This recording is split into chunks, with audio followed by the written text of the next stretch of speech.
So, as we mentioned, we have a new edition of Give Life, Save Life, and great correspondent, and she's bringing some excellent material to our show. Wow, I'm so excited. And You guys. It's just we like I said in our last show, our fan base, our family, Give Life, Save Life is just growing by the day. We got excellent feedback from your input on last week's show. Yes, so I know that moving definitely forward, did.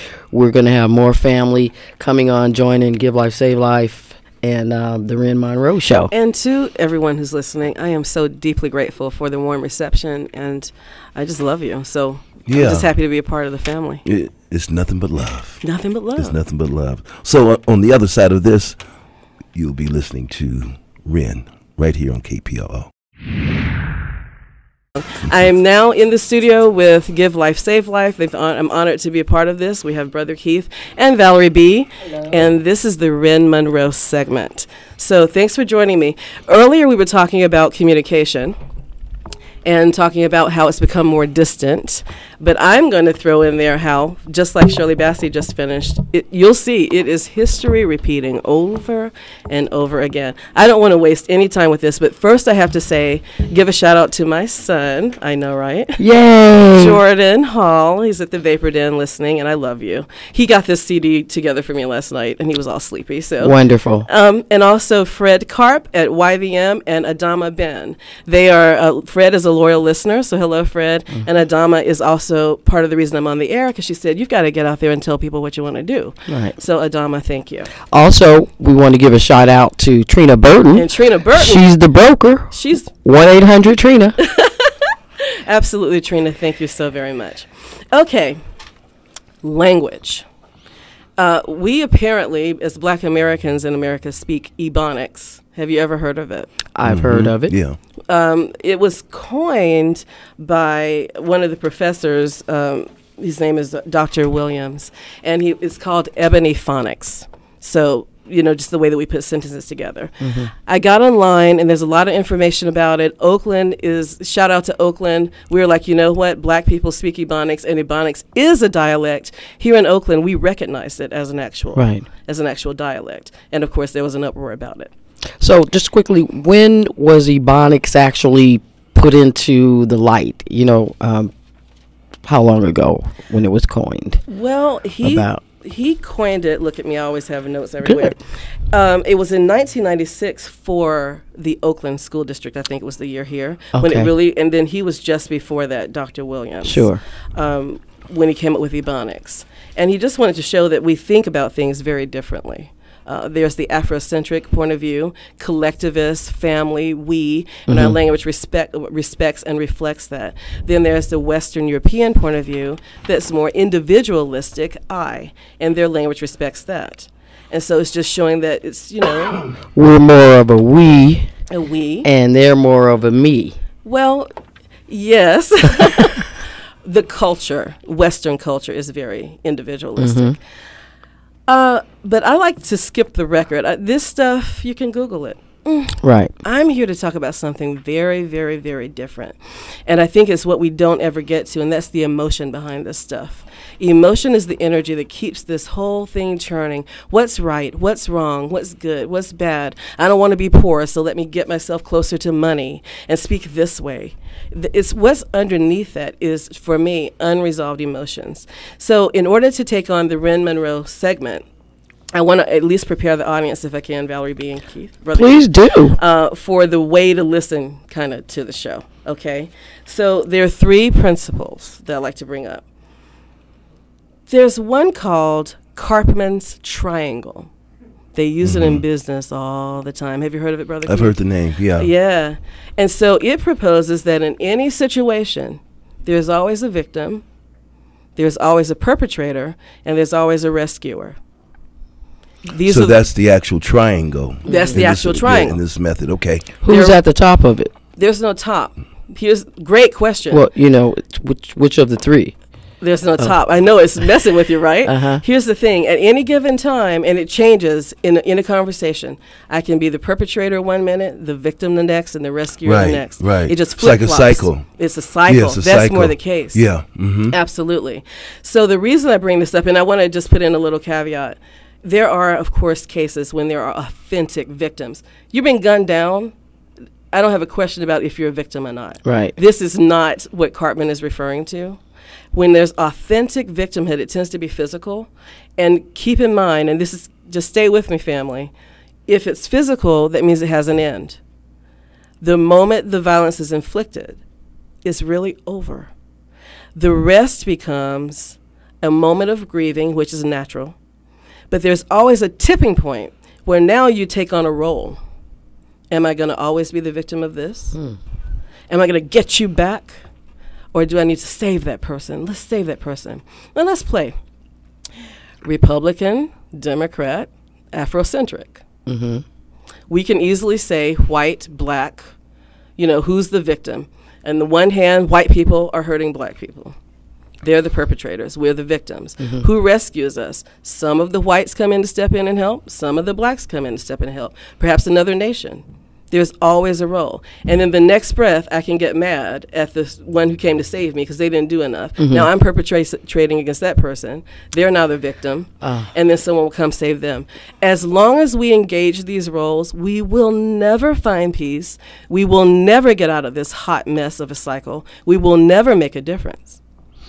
From what I'm hearing, and that's some great information, from what I'm hearing, it's like a never-ending chain link that goes on and on. Infinite. And that on feeds and on on. itself. Oh, it grows. Yeah, Oh. yeah, absolutely.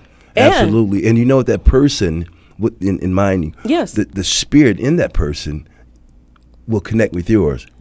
Wherever you may be. You're ahead of me. Wherever you may be. That's what I'm hearing. but that's it, though. Wherever you may be in that spiritual mode, Yeah. the individual will pick up on that and will embrace it, whatever space you're in. Oh, I love you, Brother Keith. So That's what I'm getting. But will they embrace it or Reject it. right? Well, depending on another the space model that they're in. that might get me thrown out of the studio We'll is see. religion. There's the deity that saves you. That means you're always in a victim role. And if you do wrong, then you're a perpetrator. Oh, there's the devil. Yeah. Let's not forget the devil. Well, you do wrong, you know where you're going. You know where you're going. So I'm just going to leave that. I can feel the heat. So I'm going to leave that. But all I'm trying to say is then there is spirituality, different. That's where I'm trying to go, right? I'm trying to go in a different direction. So there's Cartman's Triangle. The next way to listen to the show feeds on what you said, Brother Keith, emotions. You're talking about what's underneath it. Now this is where it is.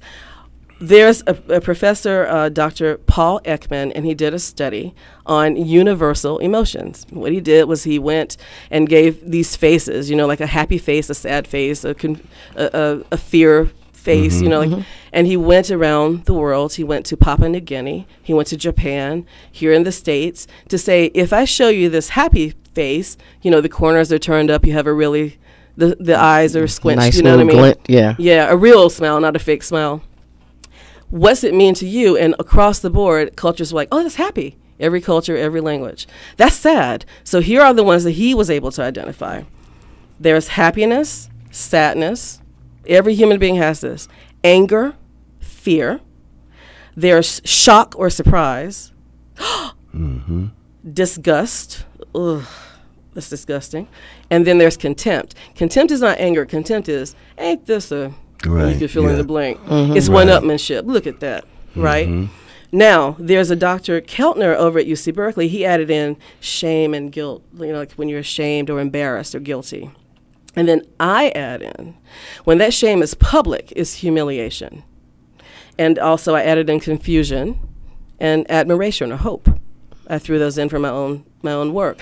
So my whole thing is, why am I... So is that 12? These are the 12. Okay. Happy, sad, anger, fear, surprise or shock, which is the same thing, and disgust, contempt, shame, humiliation, confusion, and admiration. Wow.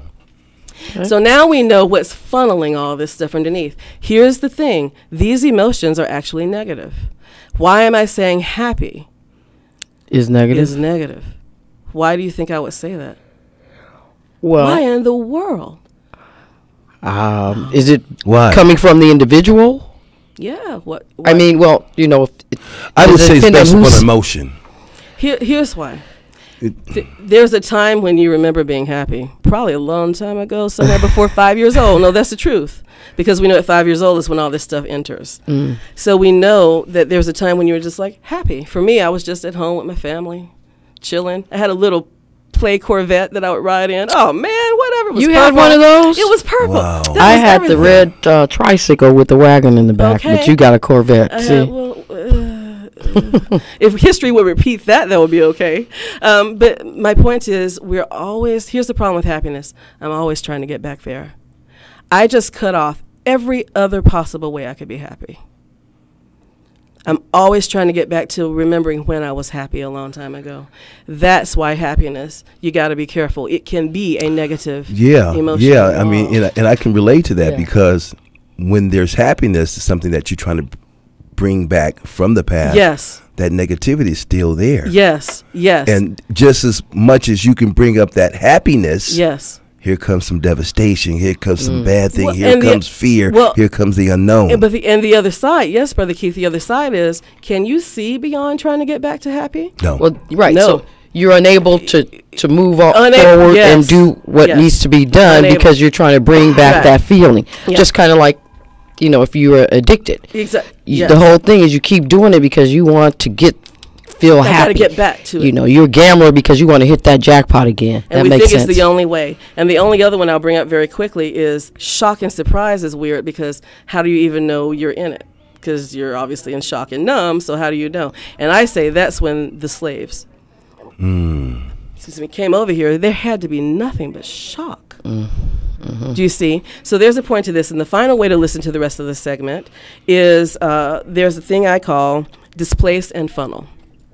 Displace is something horrible happens to you, right? Someone's done something to you, and and you can't fight that person back. I brought this up last week. You can't really, because they're too strong. Right. So the natural, unconscious, you're not thinking about it. The natural thing to do is to take it on to the next thing that is weak enough to, or you think is weak enough or not threatening enough Right. to do. So what do you do to that person, though? You simply replicate and repeat what was done to you. So you displace the anger and the aggression and then repeat exactly. And I could just say this That shortly. makes sense. The God becomes the monster becomes the God. Master, slave, slave, master. It just flips around. So these three things, Cartman's triangle, the 12 emotions, and the displace and funnel is the way to listen to this show in language. Now, I know I'm way outside the box, but just stay with me. Now let's talk about Ebonics. In a minute, we're going to talk about someone who clears it up for us well is Dr. Bill Cosby. Okay. And Ebonics, who you be, how you be, you know, what that is, whatever. Black English. We don't care about subject-verb agreement at all. It's cool. It's cool. But is it wrong? Does it always have to be bad? And this is what we're going to get to with Dr. Bill Cosby. Can we just give him, he does it better than anyone. Oh, he's going to tell us what it's about. Brown versus the Board of Education is no longer the white person's problem. We've got to take the neighborhood back. We've got to go in there. It's right around the corner. It's standing on the corner. It can't speak English. It doesn't want to speak English. I can't even talk the way these people talk. Why you ain't where you is? Go where? I don't know who these people are. And I blamed the kid until I heard the mother talk. And then I heard the father talk. This is all in the house. Everybody knows it's important to speak English, except these knuckleheads. You can't land a plane with why you ain't where. You can't be a doctor with that kind of crap coming out of your mouth. Why can't you hit the streets? Why can't you clean it out yourself? It's our time now, ladies and gentlemen. It is our time. And I have good news for you. It's not about money. It's about you doing something that ordinarily we do. Get in somebody else's business. It's time for you to not accept this language that these people are speaking, which will take them nowhere. What the hell good is Brown versus the Board of Education if nobody wants it? I mean, this is the future, and all of these people who've lined up and done whatever, they've got to be wondering, what the hell happened? Brown versus the Board of Education. These people who marched and were hit in the face with rocks and punched in the face to get an education, and we got these knuckleheads walking around, don't want to learn English. All right. Wow. Let me ask you, how do you feel? Go ahead, Valerie B. I'm just taken aback. I mean, these people, number one, you know, and I feel insulted. Let me because just share. I know that I speak Ebonics because, you know, it's a part of my culture. It's where I was raised, but I also know supposedly the proper English as well, but I don't like the delivery that I just heard. Right. To be honest with you, I have never been a big fan of Dr. Bill Cosby, an educated man. But when it comes to the insults and defaming our people, and at the same time you're saying, at the same breath, is that, you know, it starts from home, we need to get it together, this and the other. Yeah. I didn't feel that. I didn't feel that at all. Yeah. I did not feel that. Insulted, and I felt more bad for him in doing such let me ask, a speech like that. Go let ahead. me ask this. Do either of you feel like going out and changing the world for your people after that kind of tongue lashing that you got? Here's the thing. Everybody and their grandmother thinks you can beat the black person up. You can, he's massa in blackface. Cracking the whip, the overseer. Now, let's kettle black it. You know, I'm always about pot kettle black. Right. I'm going to actually show you how I have been a Bill Cosby. When I grew up, I was called the white girl because I'm articulate. And I actually got a letter from a group of girls. They signed it. We hate you because you think you're white. We hate you because you wear designer jeans every day. What they didn't see is I had to work for straight A's for those jeans. Look, Jordache, Gloria Vanderbilt. I only had 5, honey. We had Jordache, Gloria Vanderbilt, Calvin Klein, Sergio Valente, and a pair of Levi's. I had to work straight A's to get those, okay, which meant I was in the math team with the white kids. There's this notion in the community that black people don't want an education because it's white. And there are a lot of folks who talk about that. That's why we speak the way we do. But I'm not married to that just yet.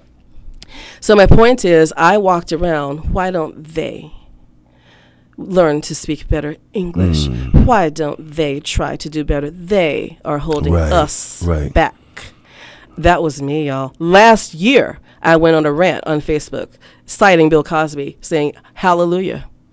What in the world flipped me around in this short period of time? And here it is. We can thank Idris Elba for it. Okay. I'm going to connect We these can thank him anyway. Honey, we can thank him anyway. Look, Brother Keith's like, come on. Okay, so Really, I mean, I want to hear some facts here. Yeah. You know, I am watching Idris Elba, and I'm watching that he has an American accent. And I thought, oh, this is so sexy, cool. Right? Then I watch him in another show, and he has the King's English. And I'm like, ooh, hoo, hoo, even better. I'm a sucker for it. I turn on a show that he has called Luther. And I'm like, no. What is that? What is that? The language changed. It was flat. It was strange. I was like, what is that horrible? Listen, think of Bill Cosby. What is that horrible language? What happened? So I was trying to find out, what is he speaking? Then Downton Abbey comes on. I love Downton Abbey. Okay, and then I noticed that the folks in the kitchen spoke that language. I heard Idris Elba. And then the folks upstairs, the royals, spoke the King's English. I'm like, what is that? And I was able to identify it as Cockney. Okay, so have you heard of Cockney? Yeah. Cockney is the language spoken around the Bow Bells in Suffolk and East London and some North London areas. It's the language of the poor. It's the language of, it's The called lower class, Yeah. as it were, kind of. And I understood it. It started out meaning a cock's egg. Yeah. That's how low. Well, I guess not low, but that's yeah. Exactly, of a male hen, and it was meant as an insult. And they thought these people have low business practices. They sell low quality goods. They're nothing. You can almost hear the N word. You just have to hear it with white on white, because I say there is no difference. Okay, so you can hear that. So I'm not trying to insult the people who speak Cockney now. That is not my goal. They're folks proud of their language, just like we in the South are proud of our drawl. They're Right. just as happy as of their Cockney. So I'm not meaning to insult them, but I'm just looking at that visceral, deep reaction I had to what is Idris Elba doing speaking this language, right? And then he said in one of the shows, flavas. He goes something about some. I was like, "What's a? Are you saying fava bean or flour?" And then I recalled in the South this older woman saying to me, "Baby, go bring over ava flavas." I'm like, "What's an ava flava? Are you even going to try?" And I put the dots together. Oh, we speak Cockney. Right. So really, that's where it's at. Yeah. that's where it is. Yeah. That's how obviously was given birth to, from what I'm hearing. Yes. How it's relative to Old English Yes. compared Yes. to what's going on today, our standard English. But what is standard English? Okay. Hold on. No, it's really good. For time's sake. Oh, for time's sake. Yeah, Okay. for time's sake. Can you just break it down to me? So, I mean, in Okay. other words, what is Okay. standard English? Well, okay, so standard English then would be what you hear, I guess, most white people speaking. We think of it as English. What I wanted to say about it is actually not English. And there's an entire book called H.L. Mencken and the American Language, written in 1919. And this is a white gentleman, or I think he may have been Jewish, I'm not sure. But he wrote on how England hated the American language. And he was speaking distinctly to white people, saying, why are you saying words like his'n and ain't, and even to jack up, they said that the white person, and they weren't talking to the Negro or the Native American, is ignorant, lazy, and they're low to the ground. How do you come up with words like rubberneck and lounge lizard? They just, even our high-end language, gubernatorial, wasn't English. Donate, reliable. The word scientist was brought in under such protest. It was typical of a bayonet at the throat. Wow. None of this was English. Yeah. So what they want to say, what I want to say to the high-end grammarian, white or black and white face is, you don't speak English either. Oh. And essentially, white Americans taught blacks Ebonics. So let me just ask you really quick. So Cockney, a person born without, how do you say it? Within earshot of the St. Mary Bowel Bells. Church, you know, considered the lower class type to do. So Cockney being the Euro version of low-class dialect and Ebonics being viewed as ghetto English, Yep. should African Americans embrace the dialect, feel ashamed, or otherwise? Embrace it. But inside of this psychological conversation, what I mean is unwhite supremacy yourself. Don't go around beating up on yourself. Essentially, you were taught this. Well, the word is, I don't know if I can say it. Well, I can, because the book, it's called The Bastardized Tongue. You were taught this from folks who spoke this language, and then through segregation put into a small area where there wasn't any evolution. So really, you're still speaking the older version of the Cockney. Wow. That's great. Right. That's some wonderful information. And speaking of Cockney, we're going to get into the rhythms on next Thursday. Oh wow, I And, can't wait, We're gonna because talk it's so much more. about Yeah. that. Yeah. Thank you so much for sharing that information with us. And I didn't want it to overwhelm anybody, but It was a lot. It was a lot of information. At the same time, it was very valuable information. How we brought it all the way back, and even to address the Bill Cosby, speech or whatnot. But we got work to do. If I were to show my people or help educate, the best tool for me is being an example. That's the best way I can do it. Be myself, be an example. Can I switch it up in certain rooms? Absolutely. Exactly. I'm not going to the corporate room saying, what's going on, my folks, my peoples. No, I do switch it up. Right. Absolutely. That's think what I was saying. good. Yeah. How do you get It- there if you're already beaten up? and someone then's going to beat you up some more. You know what I mean? Well, that seems like something we're going to continue with on next week's show, because I'm so excited about this conversation. Likewise. Me too. Wryn, thank you so much for your information. Thank You've you. been great. You're going to continue doing it big.